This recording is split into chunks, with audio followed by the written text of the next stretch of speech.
Hello students, in last video we already started our unit 2 which is functional dependency and normalization. In last video we have seen functional dependency. In this video we will see normalization in detail. First we will see what is normalization. Normalization क्या है? तो if a database design is not perfect, it may contain anomalies which are like a bad dream for any database administrator. Managing a database with anomalies is next to impossible. ठीक है, मतलब database जब भी design होता है तो एनोमोलीज जो है उसके अंदर प्रेजेंट नहीं होनी चाहिए. एनोमोलीज क्या है, मतलब कुछ प्रॉब्लम्स जो है वो उसके अंदर नहीं होने चाहिए. डेटाबेस जो है वो कंसिस्टेंट लेवल पे चाहिए. वो अगर इनकंसिस्टेंट स्टेट में रहा तो डेटा जो है अपना प्रॉपरली एंटर नहीं होगा. डेटा अगर अपन इंसर्ट कर रहे हैं तो वो भी प्रॉपरली होना चाहिए. डेटा अगर अपडेट कर रहे हैं तो वो भी सही से डेटा अपडेट होना चाहिए. अगर सपोज नहीं हो रहा है तो उसको अपन कहते हैं एनोमोलीज, मतलब सम प्रॉब्लम्स और सम बग्स इन द डेटाबेस. ठीक है, तो कौन कौन से एनोमोलीज है? तो फर्स्ट है update anomaly. What is update anomaly? If data items are scattered and are not linked to each other properly, then it could be lead to strange situation. For example, when we try to update one data item having its copies scattered over the several places, a few instances get updated properly while few others are left with old values. Such instances leave databases in inconsistent state. मतलब क्या, इसके पहले भी मैंने update का example दिया है.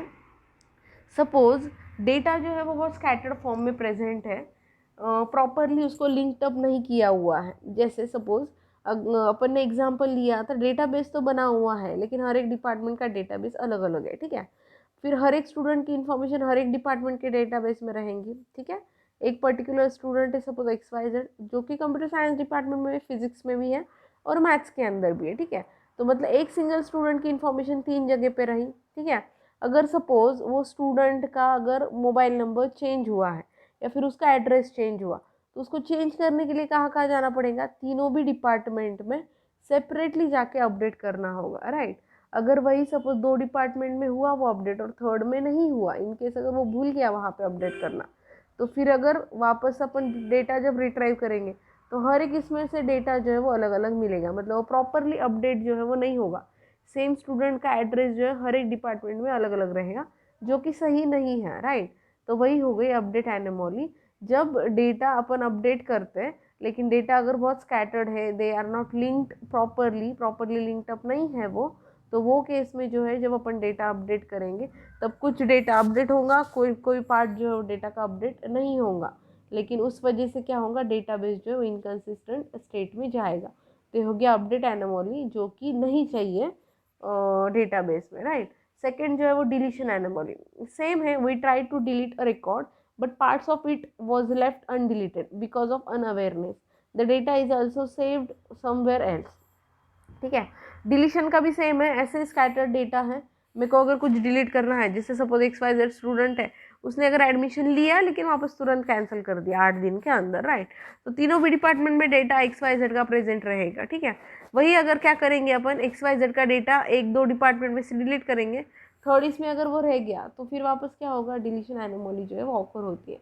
मतलब अपने को पता ही नहीं था कि वो वहाँ पे भी, वो भी इसके अंदर, वो भी डेटाबेस के अंदर वो डेटा जो है प्रेजेंट है कि जो डिलीट करना है. राइट, तो ये हो गया deletion anomalies. Next is insertion anomaly. Insert anomaly क्या है? We try to insert data in the record that does not exist at all. मतलब सपोज मैं ऐसे कर रही हूँ कि जिसका नाम सपोज, जो स्टूडेंट का नाम अमेय है उसके मार्क्स ऐड करो, लेकिन अमेय नाम का कोई स्टूडेंट ही नहीं है, तो इंसर्ट कैसे होगा डेटा? राइट, तो इसीलिए इंसर्शन एनोमली जो है वो ऑकर होती है. तो ये हो गई 3 anomaly, update, delete and insert. ये तीनों भी एनोमलीज जो है वो रिमूव करना पड़ता है अगर डेटाबेस में वो एनोमली प्रेजेंट है तो. Right, normalization is a method to remove all these anomalies and bring the database to the consistent state. मतलब अगर ये तीनों भी एनोमलीज डेटाबेस में प्रेजेंट है तो डेटाबेस में से उनको हटाना पड़ता है, तीनों भी एनोमलीज को. 3 में से एक भी रही तो भी उसको हटाना पड़ता है. और जो प्रोसेस है या जो मेथड है, remove all these anomalies and bring data to the consistent state, that process is known as normalization. Right, अब अलग अलग नॉर्मल फॉर्म्स है. First normal form, second, third and BCNF, ये 4 नॉर्मल फॉर्म्स है. मतलब डेटाबेस जो है ये नॉर्मल फॉर्म्स में होना ज़रूरी है, राइट। तो फर्स्ट नॉर्मल फॉर्म क्या है, is defined in definition of relation itself. This rule defines that all attributes in a relation must have atomic domains.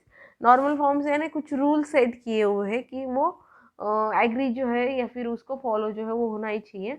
तो फर्स्ट रूल क्या है, this rule defines that all attributes in a relation must have the atomic values. Atomic मतलब क्या, single, और domain यानी मतलब values जो है ना वो आनी चाहिए सिंगल।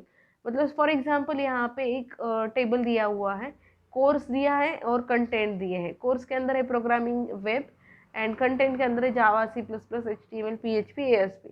अब अगर देखें तो प्रोग्रामिंग के लिए कितनी वैल्यूज है, 2 कंटेंट है, एक जावा है एक सी प्लस प्लस है।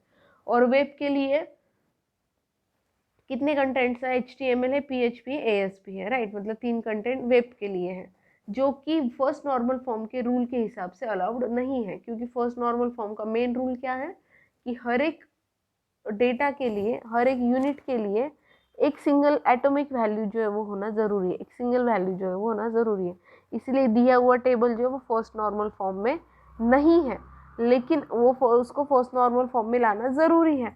इसीलिए अपन उसको फर्स्ट नॉर्मल फॉर्म में लाएंगे, कैसे, by rearranging the relation as below to convert it to the first normal form. मतलब जो टेबल दिया हुआ है उसको अपन रीअरेंज करेंगे। कैसे करेंगे रीअरेंज, तो अपने को क्या चाहिए, हर एक इसमें सिंगल सिंगल वैल्यू चाहिए। तो अपन लिखेंगे प्रोग्रामिंग के लिए जावा, प्रोग्रामिंग के लिए सी प्लस प्लस, वेब के लिए HTML, वेब के लिए PHP, वेब के लिए ASP। इस तरीके से अपन हर एक एट्रीब्यूट के लिए सिंगल वैल्यू अलॉट करेंगे, right. Each attribute must contain only a single value from its pre defined domain. अब अपन ने जो चेंजेस किए हैं, रीअरेंज किया है, उसके अंदर डेटा कहीं पे भी लॉस नहीं हुआ है, data same as it is है, सिर्फ लिखने का मेथड जो है उतना चेंज हुआ है, बाकी सब सेम है। ये हो गया first normal form. First normal form पर से याद रखो कि एटॉमिक वैल्यूज चाहिए है। सेकेंड नॉर्मल फॉर्म, अब जब सेकेंड नॉर्मल फॉर्म पढ़ना है उसके पहले prime and non prime attribute क्या है वो देखते हैं अपन। प्राइम एट्रीब्यूट यानी क्या, जो कैंडिडेट की के मेंबर है, जो एट्रीब्यूट्स कैंडिडेट की के मेंबर है उसको कहा जाता है प्राइम एट्रीब्यूट। और जो मेंबर्स प्राइमरी की के, प्राइमरी नहीं, कैंडिडेट की के मेंबर्स नहीं है उसको कहा जाता है नॉन प्राइम एट्रीब्यूट, ठीक है। तो ये हो गया prime and non prime attribute. If we follow second normal form, then every non-prime attribute should be fully functional dependent on the prime key attribute. If x produces a holds, then they should not be any proper subset of x y of x for which y produces a also holds true. Upon example के form में देखते हैं ये, ठीक है। मतलब दिया क्या है, सपोज अगर मतलब कोई x है, x से अगर अपन a डिराइव कर रहे हैं तो कोई और y नहीं होना चाहिए कि जिससे भी a डिराइव हो। पूरे इसके अंदर सिर्फ ऐसे ही चाहिए कि x से ही a डिराइव हो रहा है, y से नहीं, ठीक है। तो ये हो गया सेकंड नॉर्मल फॉर्म का रूल। फॉर एग्जांपल एक टेबल दिया है जिसका नाम है स्टूडेंट प्रोजेक्ट टेबल है, वो उसकी प्राइमरी की जो है वो है student ID and project ID, जिसके ऊपर अंडरलाइन दिया है प्रोजेक्ट ID और स्टूडेंट ID के ऊपर, मतलब ये दिया है ब्लैक कलर की लाइन दिया है, तो वो दोनों भी क्या है, प्राइमरी की है। मतलब प्राइम एट्रीब्यूट कौन कौन से हुए, तो student ID and project ID जो है वो प्राइम एट्रीब्यूट हो गए, और जो student name and project name है वो नॉन प्राइम एट्रीब्यूट हो गए। क्यों, क्योंकि वो की के मेंबर है और ये की के मेंबर नहीं है, इसीलिए, ठीक है। According to the rule, non key attributes that is student name and project name must be depend upon the both और not on any of the prime key attribute individually. मतलब क्या, जो नॉन प्राइम की attributes है वो compulsory जो prime key attribute है उसके ऊपर ही डिपेंडेंट चाहिए, ठीक है। मतलब student name and project name जो है स्टूडेंट ID प्रोजेक्ट ID के ऊपर टोटल डिपेंडेंट चाहिए। पर इस केस में अगर देखें तो अपन स्टूडेंट ID से स्टूडेंट नेम डिराइव कर सकते हैं, एंड प्रोजेक्ट ID अगर पता रहा तो प्रोजेक्ट नेम जो है वो अपन डिराइव कर सकते हैं। मतलब दोनों भी student name and project name जो है वो प्राइम की एट्रीब्यूट के ऊपर डिपेंड है, लेकिन इंडिपेंडेंटली है, मतलब इंडिविजुअली है। स्टूडेंट ID से स्टूडेंट नेम डिराइव होता है, प्रोजेक्ट ID से प्रोजेक्ट नेम जो है वो डिराइव होता है, इसीलिए इसको पार्शियल डिपेंडेंसी कहा जाता है। मतलब प्राइम एट्रीब्यूट का जितने भी नंबर ऑफ प्राइम एट्रीब्यूट्स है उसका कलेक्शन के ऊपर ये डिपेंड होने चाहिए, लेकिन वैसे नहीं है, पार्शियली डिपेंडेंसी है। मतलब स्टूडेंट आईडी सिंगल है जिससे स्टूडेंट नेम डिफाइन कर रहे हैं, प्रोजेक्ट आईडी सिंगल है जिससे अपन प्रोजेक्ट नेम डिफाइन कर रहे हैं, जो कि पार्शियल डिपेंडेंसी हो गई। ठीक है, तो ये जो है वो सेकेंड नॉर्मल फॉर्म में अलाउड नहीं है। इसीलिए ये टेबल को अपने को नॉर्मलाइजेशन करने के लिए सेकेंड नॉर्मल फॉर्म जो है करना पड़ेगा। We broke the relation in two as depicted in above picture, so there exist no partial dependency.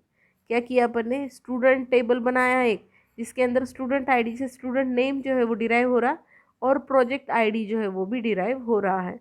और प्रॉब्लम कहा था कि प्रोजेक्ट आईडी से प्रोजेक्ट नेम डिराइव हो रहा था, जो कि नहीं चाहिए था अपने को। इसीलिए अपन ने प्रोजेक्ट आईडी और प्रोजेक्ट नेम का सेपरेट टेबल बना दिया। प्रोजेक्ट मतलब प्रोजेक्ट आईडी से अपन प्रोजेक्ट नेम को डिराइव जो है वो कर सकते हैं। मतलब यहाँ पे पार्शियल डिपेंडेंसी नहीं आती है, no there exist no partial dependency. इसीलिए टेबल जो है वो सेकेंड नॉर्मल फॉर्म में है। ठीक है, अब अपन ने देखा तो ये डेटा और ये डेटा कोई चेंज नहीं है, मतलब कहीं पे भी डेटा लॉस नहीं हुआ है, कहीं पे भी एक्स्ट्रा डेटा ऐड नहीं हुआ है। ठीक है, ये हो गया second normal form. Next is third normal form. For a relation to be in third normal form, it must be in second normal form. अब यहाँ पे कैसे है, अपन ये क्यों देख रहे हैं, तो नॉर्मलाइजेशन क्यों करना ज़रूरी है ये अपन ने देखा। नॉर्मलाइजेशन अगर नहीं रहा तो अपने को नॉर्मलाइजेशन में डेटाबेस को कन्वर्ट करना पड़ता है, मतलब जो मेथड जो है वो अपने को फॉलो करनी पड़ती है। तो कौन कौन से रूल्स है उसके लिए, तो ये फर्स्ट सेकेंड थर्ड और BCNF की जो रूल्स है वो नॉर्मलाइजेशन के रूल्स है। ठीक है, तो अपन ने फर्स्ट नॉर्मल फॉर्म देखा, सेकंड नॉर्मल फॉर्म देखा। सेकंड नॉर्मल फॉर्म अगर डेटा चाहिए, मतलब डेटाबेस आपको सेकंड नॉर्मल फॉर्म में चाहिए है, तो वो कंपलसरीली फर्स्ट नॉर्मल फॉर्म में भी होना चाहिए। थर्ड नॉर्मल फॉर्म में डेटा अगर चाहिए तो कंपलसरी वो first and second normal form में भी होना चाहिए। BCNF में अगर डेटा चाहिए है तो फर्स्ट सेकंड एंड थर्ड तीनों भी नॉर्मल फॉर्म में डेटा होना कंपलसरी है। ठीक है, अब है क्या थर्ड नॉर्मल फॉर्म, तो no non prime attribute is transitively dependent on the prime key attribute. Transitive dependency क्या है वो अपन ने देखा, मतलब A से B डिराइव करते हैं अपन, B से C डिराइव करते हैं, इसको बोलते हैं ट्रांसिटिव डिपेंडेंसी। तो कोई भी नॉन प्राइम एट्रीब्यूट जो है वो transitively dependent on the prime key attribute नहीं होना चाहिए। ठीक है, for any non trivial functional dependency X produces A, X is super key or A is prime attribute. ठीक है, तो यहाँ पे अपन एग्जांपल देखते हैं। जैसे स्टूडेंट डिटेल का जो उन्होंने टेबल दिया है, तो उसके अंदर स्टूडेंट आईडी जो है वो क्या है, प्राइमरी की है, और आगे student name city and zip दिया हुआ है। ठीक है, अब यहाँ पे क्या है, ये दिया है। अब अपने को ये पता है कि सिटी जो है, सिटी अगर पता रही, जैसे मेरे को पता है बलारचा सिटी है, तो फिर उसका जिप कोड ऑटोमेटिक पता हो जाता है। या फिर अगर आपको जिप पता है तो आप ऑटोमेटिकली सिटी जो है वो फाइंड आउट कर सकते हो। ठीक है, मतलब जिप जो है वो डायरेक्टली स्टूडेंट आईडी के ऊपर डिपेंड है क्या, नहीं, वो सिटी के ऊपर डिपेंड है। सिटी कौन सी है उस हिसाब से जिप जो है वो चेंज होगा, राइट। तो इसीलिए ये अगर देखा यहाँ पे, तो स्टूडेंट आईडी से अपन सिटी डिराइव करते हैं और सिटी से अपन क्या करते हैं, जिप डिराइव करते हैं, मतलब ऐसे हुआ वो।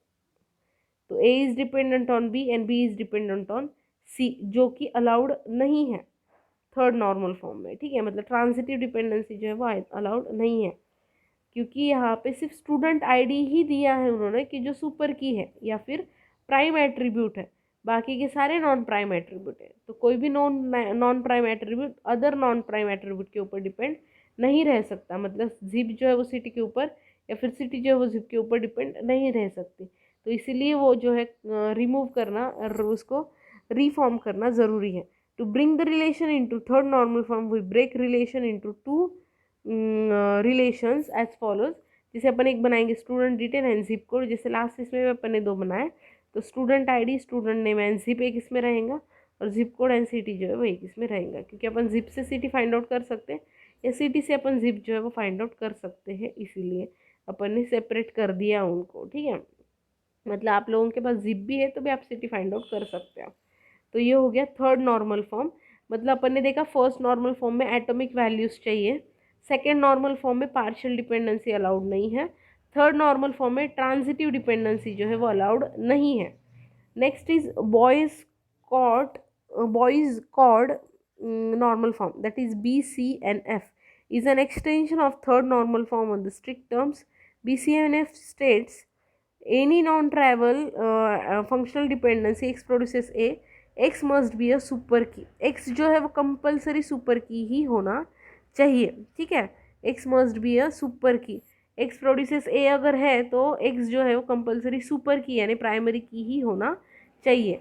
In the above image student ID, जैसे यहाँ पे अगर देखें अपन तो जिप जो है वो भी क्या है, आपकी प्राइमरी की है, इसीलिए सिटी उसको अपन डिराइव कर सकते हैं।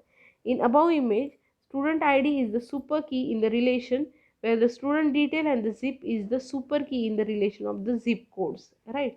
मतलब यहाँ पे अगर देखिए स्टूडेंट डिटेल के अंदर स्टूडेंट आईडी जो है वो सुपर की है एंड जिप कोड के अंदर जिप जो है वो सुपर की है, इसीलिए वो BCNF में भी है। क्यों? क्योंकि स्टूडेंट आईडी से अपन student name and zip derive कर रहे हैं और जिप से अपन सिटी जो है वो डिराइव कर रहे हैं। मतलब अपन सिर्फ प्राइमरी की जो है या फिर सुपर की जो है उससे बाकी के सारे एट्रीब्यूट जो आप डिफाइन कर सकते हो। मतलब स्टूडेंट का आईडी अगर पता हो तो आप उसका नेम और जिप कोड जो है ऑटोमेटिकली फाइंड आउट कर सकते हो, इसीलिए दिया हुआ रिलेशन जो है वो BCNF में है, ठीक है। तो ये हो गया बॉयज़ कोड नॉर्मल फॉर्म। यहाँ पे अपना नॉर्मलाइजेशन के चारों भी टाइप्स जो है मतलब first second third and BCNF जो है वो कंप्लीट हुआ। नेक्स्ट इसमें अपन नेक्स्ट पॉइंट जो है वो देखेंगे, ठीक है। Thank you. और टॉपिक जो है वो थोड़ा सा मतलब समझने के लिए थोड़ा टफ है, तो आप लोग वीडियो बार बार देखो, एग्जाम्पल्स दिए हुए हैं मैंने, तो आप लोगों को समझ में आएगा। और सपोज इन केस फिर भी कोई अगर इशू रहा तो आप मुझे कांटेक्ट कर सकते हो, ठीक है। Thank you.